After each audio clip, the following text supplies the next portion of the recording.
Thank you. Before beginning, I would like to ask a simple question if I can get some response from the audience. How many of you practice oncology in your day-to-day setting? Can you just raise your hands? Oncology. Okay, good. So my lecture is going to be for the rest of you all. I was asked to talk about Candidiasis and Invasive aspergillosis in oncology patients, and I shared my experience with you. Now these are we all know that systemic fungal infections are increasing, and there are a few risk factors which have been proven beyond doubt that they are contributing to the increase. If you look at the published literature, the incidence is increasing amongst the following group of patients, and almost, I'll say 45% of them belong to my practice, that is oncology. The factors, there are 6 published factors, out of them 4 are related to oncology. Heavy use of steroids in hematopoietic malignancies, prolonged antibiotic therapy, parenteral nutrition which is often required, and various IV lines and ports. The rising rate of nosocomial fungemia, which everybody knows, and related mortality to it. Fortunately, we do have active agents and effective agents against Candida for which the mortality has shown a decrease, but we don't have the recent trends. And these are the common opportunistic fungal infections in general practice as well as in oncology practice. The most common being aspergillosis and Candida species. In oncology, we see more of non-albicans Candida and the rest of them Fusarium, Zygomitis and others. Now, something basic about it, sepsis we know is the leading cause of death. Candidiemia is the 4th leading cause of sepsis in practice. Mortality is more than 30% due to Candidiemia, and mold infections, I'm keeping on repeating it because they are important, is increasing. Now, why do fungi invade? What exactly makes them invade? Number 1, there is colonization of fungi in our normal GI.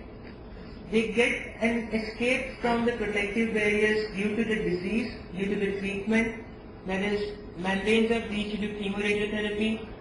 There is decrease in the immune reaction of the body which helps them invade, and there is lack of effective fungal prophylaxis, which is not yet a standard of care and which is not yet generally accepted.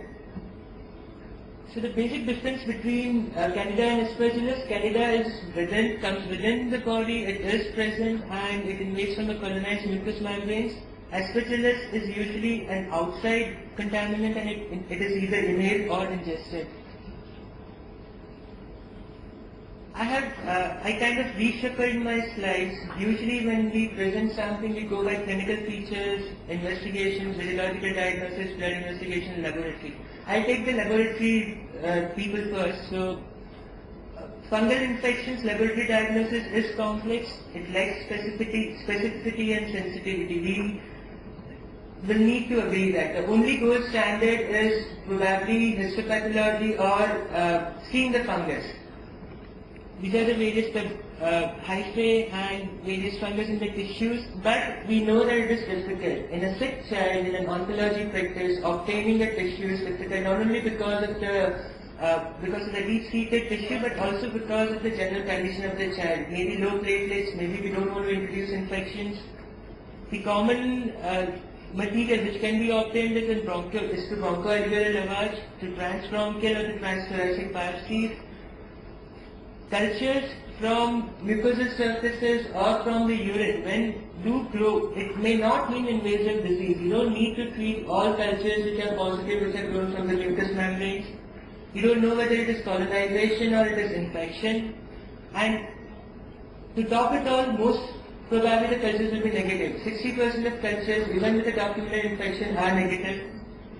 And more importantly, we have already, Dr. Tanu has alluded to it, that it is not only important to know that you have Candida in the body, in the blood, in the tissue. You need to know what species it is, which directs your therapy.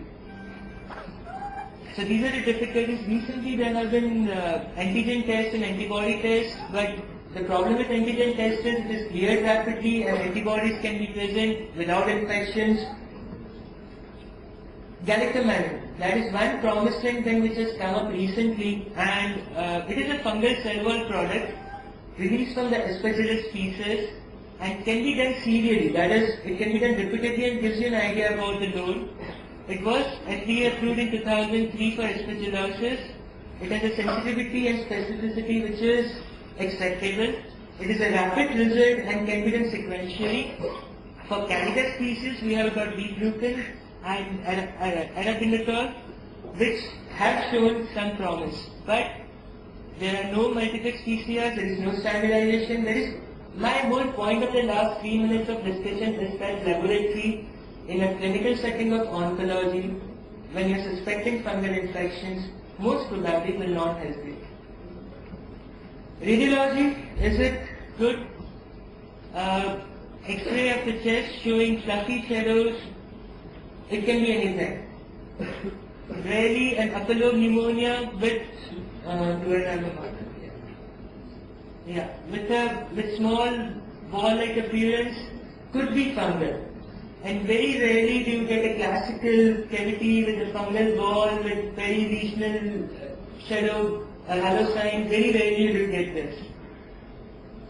And that is the reason why I say that in an oncology practice, if I am to give you one message today, it would be that your clinical suspicion, your clinical setting of the patient and what you suspect would be the most important lead or a clue to starting antifungals. Frequent decisions rest on clinical suspicions in a setting of fever with neutropenia, which is the case in oncology patients. You do not wait for positive reports. The duration of neutropenia is important because it is to be anticipated.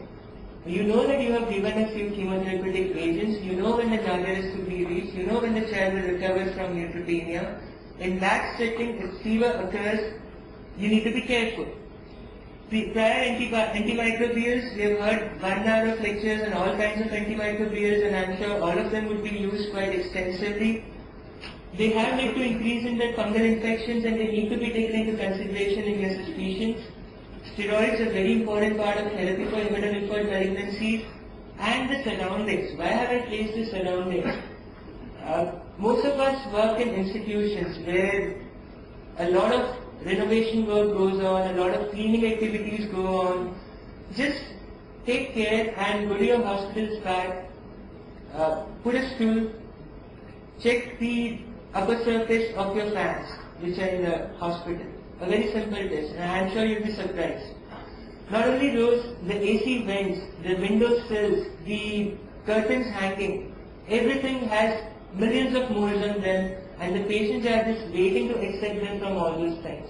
It is very important to check the surroundings when you are thinking of fungal infection. I also put in here because we have had a huge new building being constructed beside Tata Memorial Hospital since last 5 years. And we have done an audit of last 10 years, and our fungal infection cases have doubled during the last 3 years. So we need to think about it. Triggers for ordering the CT chest, as I said, radiology is important, but when do you do it? What is the right time to order a CT scan of a chest? In the case of suspected fungal infections, patients who are profoundly neutropenic, having a new symptom, a patient is admitted in the ward having a new symptom of cough, chest pain or hemoptysis,